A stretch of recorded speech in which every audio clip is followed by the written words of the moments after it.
Hi friends, welcome back to ಗೊಂಬೆ ನಾಡಿನ ಕೈರುಚಿ. ಇವತ್ತು ನಾನು ನಿಮಗೆ ಬಟಾಣಿ ಹಾಕಿ ಪೂರಿ ಮಾಡೋದನ್ನ ತೋರಿಸ್ತಾ ಇದ್ದೀನಿ. ಯಾವಾಗಲೂ ಒಂದೇ ಥರ ಬ್ರೇಕ್ಫಾಸ್ಟ್ ಮಾಡೋದಕ್ಕಿಂತ ಡಿಫ್ರೆಂಟಾಗಿ ಟ್ರೈ ಮಾಡಿ. ಖಂಡಿತವಾಗ್ಲೂ ಮನೇಲಿ ಎಲ್ಲರಿಗೂ ಇಷ್ಟ ಆಗುತ್ತೆ.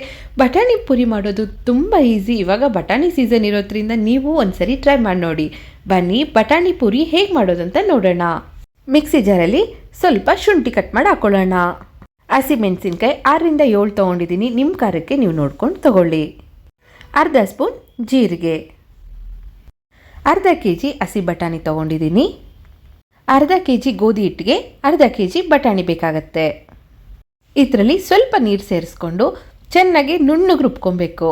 ತರ್ತರಿಯಾಗಿ ಇರಬಾರ್ದು. ನೋಡಿ, ಈ ಥರ ಪೇಸ್ಟ್ ಥರ ಇರಬೇಕು. ಮಿಕ್ಸಿಂಗ್ ಬೌಲಲ್ಲಿ ಅರ್ಧ kg ಗೋಧಿ ಹಿಟ್ಟು ಹಾಕ್ಕೊತಾ ಇದ್ದೀನಿ.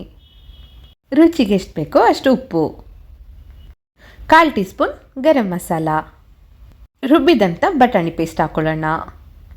ಬಟಾಣಿ ರುಬ್ಬುವಾಗ ನೀರನ್ನ ಸ್ವಲ್ಪ ಕಮ್ಮಿ ಹಾಕ್ಕೊಳ್ಳಿ, ಇಲ್ಲಾಂದರೆ ತುಂಬ ತೆಳ್ಳಗಾಗ್ಬಿಡತ್ತೆ. ಹಿಟ್ಟನ್ನ ಮಿಕ್ಸ್ ಮಾಡ್ಕೊಳ್ಳೋಣ. ನೀರು ಬೇಕಾಗಲ್ಲ, ಲಾಸ್ಟಲ್ಲಿ ಬೇಕಾದರೆ ಹಾಕ್ಕೊಳ್ಳೋಣ. ನೋಡಿ, ನೀರು ಬೇಕಾಗಿಲ್ಲ. ನಿಮ್ಗೇನಾದ್ರು ಬೇಕಂದರೆ ಒಂಚೂರು ನೀರು ಚಿಮ್ಮಿಸ್ಕೊಂಡು ಮಿಕ್ಸ್ ಮಾಡ್ಕೊಳ್ಳಿ. 1 ಸ್ಪೂನ್ ಎಣ್ಣೆ ಹಾಕ್ಕೊಳ್ಳೋಣ. ಸೇಮು ನೀವು ಚಪಾತಿ ಹಿಟ್ಟು ಹೇಗೆ ಕಲಿಸ್ತೀರೋ ಅದೇ ಈ ಥರ ಮಿಕ್ಸ್ ಮಾಡಿ ಇಟ್ಕೊಳ್ಳಿ. ನೋಡಿ, ಈ ಥರ ಸಾಫ್ಟಾಗಿರಬೇಕು. ಒಂದು 10 ನಿಮಿಷ ಮುಚ್ಚಿಟ್ಬಿಡೋಣ.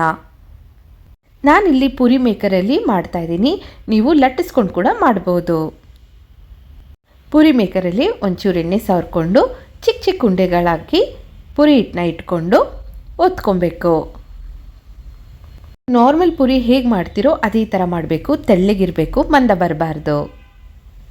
ಎಣ್ಣೆ ಕಾದಿದೆಯಾ ಅಂತ ಚೆಕ್ ಮಾಡಿ ಪೂರಿ ಹಾಕ್ಕೊಳ್ಳಿ. ನಾನು ಮಾಡೋ ರೆಸಿಪೀಸ್ ನಿಮ್ಗೆ ಇಷ್ಟ ಆದರೆ ದಯವಿಟ್ಟು ಸಬ್ಸ್ಕ್ರೈಬ್ ಮಾಡಿ. ಹಾಗೆ ವಿಡಿಯೋನ ನಿಮ್ಮ ಫ್ರೆಂಡ್ಸ್ ಎಲ್ಲರಿಗೂ ಶೇರ್ ಮಾಡಿ. ನೋಡಿ, ನಾರ್ಮಲ್ ಪೂರಿ ಹೇಗೆ ಉಬ್ಬುತ್ತೋ ಅದೇ ಥರ ಉಬ್ಬುತ್ತೆ. ಪೂರಿ ಮಧ್ಯದಲ್ಲಿ ಕಟ್ಟಾಗೋದು ಅಥವಾ ಉಬ್ದಿರ ಇರೋದು ಅಥವಾ ಎಣ್ಣೆ ಎಳ್ಕೊಳ್ಳೋದು ಏನೂ ಆಗಲ್ಲ. ಆರಾಮ್ಸೆ ಮಾಡ್ಬೋದು.